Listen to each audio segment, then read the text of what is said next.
we're being asked to go behind the police. Press. He's press. He's with me. He's with me. I have my verification. I have my verification right here. He doesn't come through. You do. Sir, I have to go with Okay, go. Are you grabbing me? No, I didn't touch you. So wait, okay. I need you guys to go over there. So it's, you can see, Jake, it's a little chaotic. So what they're trying to do is... You guys gotta keep walking. We're going to keep walking. We're going to keep walking. And then I want you to take a look over here. These are the officers in Suburbans. And then we're trying to weave our way through the next wave of officers. But you can see, I mean, there's press parked on the sidewalk because when today started, this area into the Metropolitan Detention Center was completely open. I hear you. I hear you. And so this is how a street is cleared. The LAPD is creating a line to try to make the people who are protesting and demonstrating, watch out, come this way. I think we're okay here. Ma'am. Yeah? Please, I need you to move, please. Are you moving all these as well? Okay. All right, we're going to keep moving.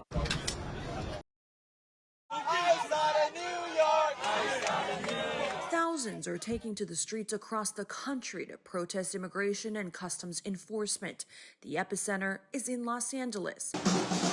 City officials say the vast majority of demonstrators here are following the law. When these peaceful rallies end and the protesters head home, another element moves in.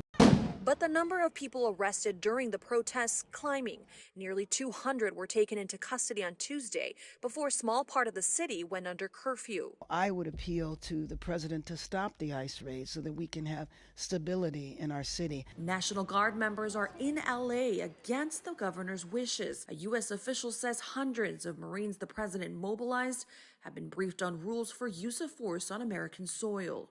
This brazen abuse of power by a sitting president inflamed a combustible situation, putting our people, our officers, and even our National Guard at risk. The White House says undocumented immigrants broke the law by entering the U.S. illegally. Demonstrators say ICE shouldn't go after those who are otherwise law-abiding. In Los Angeles, I'm Maribel Gonzalez. We're not frightened to do something else if we need to. U.S. Attorney General Pam Bondi standing firm behind the president's actions in Los Angeles, placing hundreds of Marines on standby just outside the city and mobilizing the National Guard. To protect our federal buildings, to protect the highways, to protect the citizens. This morning, the U.S. Northern Command says those Marines are still undergoing training, including how to use non-lethal weapons. These are the men and women trained for foreign combat, not domestic law enforcement.